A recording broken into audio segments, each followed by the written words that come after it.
In today's video, I am going to be breaking down Michael Jordan and why he is one of the greatest players of all time.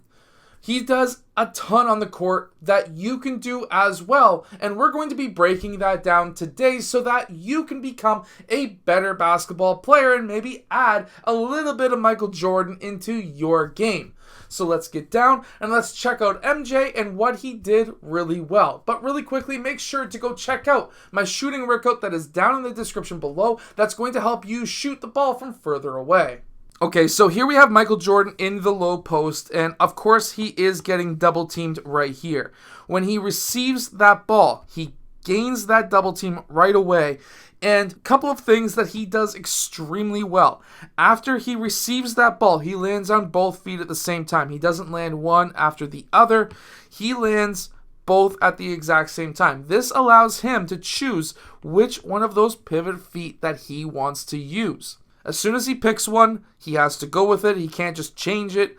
But at this time, he pivots towards his right side. He loses one defender, which is fantastic. But he takes one dribble and he goes for a jump stop in the middle of the key. He's literally collapsed the entire other team. But see, coming to a jump stop in the middle of the key allows him to, again, use his feet as pivot foot.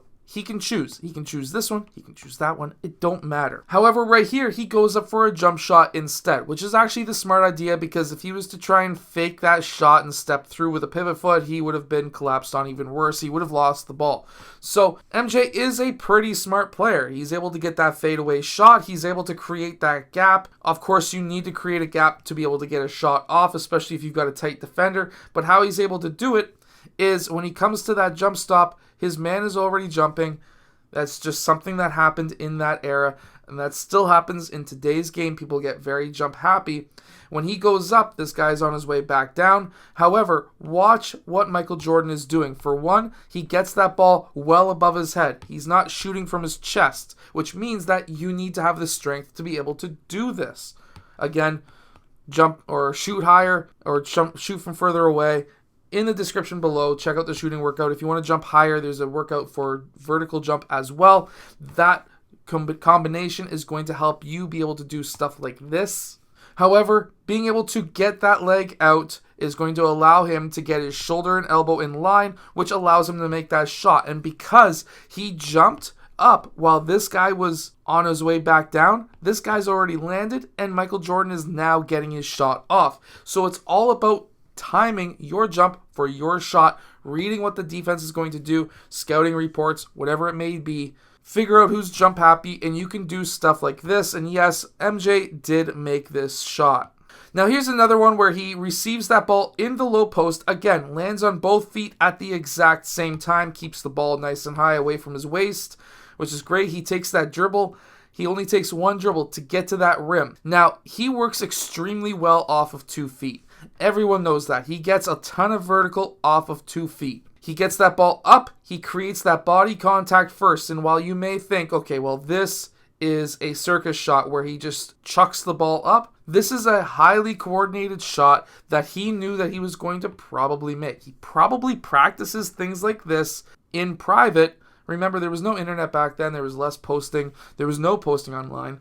And most likely he had somebody there in the training room with a pad, and he probably took different types of circus shots, creating that contact first with his body and then doing some kind of a hook shot or a scoop shot to be able to make that in game. Because we all know Michael Jordan did this a lot, and what he did was he was able to get his body into that defender first. While that defender was jumping, get his body into that man as early as possible, and then do some kind of a scoop layup.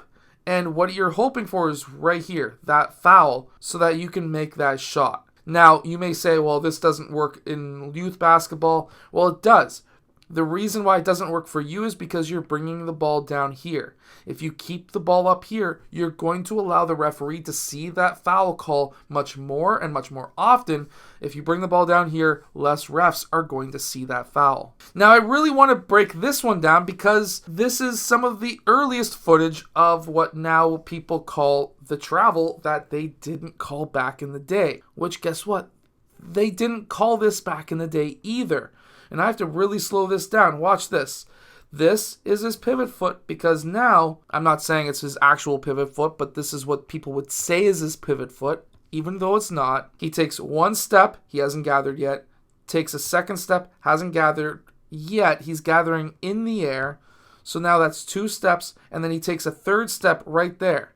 Now, old heads will say, well, that's 3 steps, that's a travel, but they didn't call it in Michael Jordan's day. Well, guess what? They didn't call it in this day either, because remember, if the ball is still alive right here, the ball is still alive, that's 1 step. The ball is still alive. He hasn't gathered it yet. He takes another step. He gathers it in the air. He goes 1, 2, even though he got away with 3 steps. This is because if you can push that ball ahead, you can take an extra couple of steps before you gather and then take 2. So yes, this happened back in the day as well, in Michael Jordan's era. Another thing that made Michael Jordan the GOAT is the fact that he was in killer mode all the time. As soon as he receives that ball, he's already doing that shoulder fake. Let's rewind this so you can see it. He already does that shoulder fake right there. He already moves that defender in that direction. He turns back around and goes for that shot right away. Gets his shoulder, elbow, inline ball over top and kicks that leg out so that he can get everything in line. Very simple shot. But what made that possible is because of his quick reaction. He didn't wait. See, if you find it hard to score in the low post, it's usually because you receive that ball and you wait there. 1, 2, 3, maybe I'll take a dribble this way. 4, maybe I'll take another dribble that way. 5, now I'm going to take that shot. At this time, you have multiple defenders saying, you are going to take a shot. I'm collapsing on you. Instead, Michael Jordan receives that ball, pivot, straight back up, very quick, very easy, very agile, and he's able to score that way. He was in killer mode as soon as he got that ball, and even before getting that ball, he knew what he was doing. He even did things that in today's game people would yell at coaches, or coaches would yell at players too. 1 dribble, find his spot on the court, go up. A lot of coaches will say, this is a bad shot, a baseline jumper, mid-range. But guess what? He practiced that. He got to his spot. This was his spot that he liked to be a killer in. He knew exactly where his spots were on the court. He wanted to get to those spots, and by getting to those spots, he was able to make more shots. So this is what made Michael Jordan the GOAT, or at least one of the GOATs. I'm not saying that he is the greatest of all time. It's debatable. It's a different era every 10 to 15 years. What I'm saying, though, is in his time, he is the GOAT. And the reason being is he was in killer mode all the time. He had his spots, and he had fantastic footwork. So if you want to become a better basketball player, these are some of the tips that you can use in your game to be a better basketball player and score potentially more points. Make sure to go check out my shooting workout that is down in the description below. And if you want to be able to jump like Michael Jordan, I've got a vertical jump training book that is down there as well. I hope that you've enjoyed. Hit that like button and subscribe, and I will see you guys again in my next video.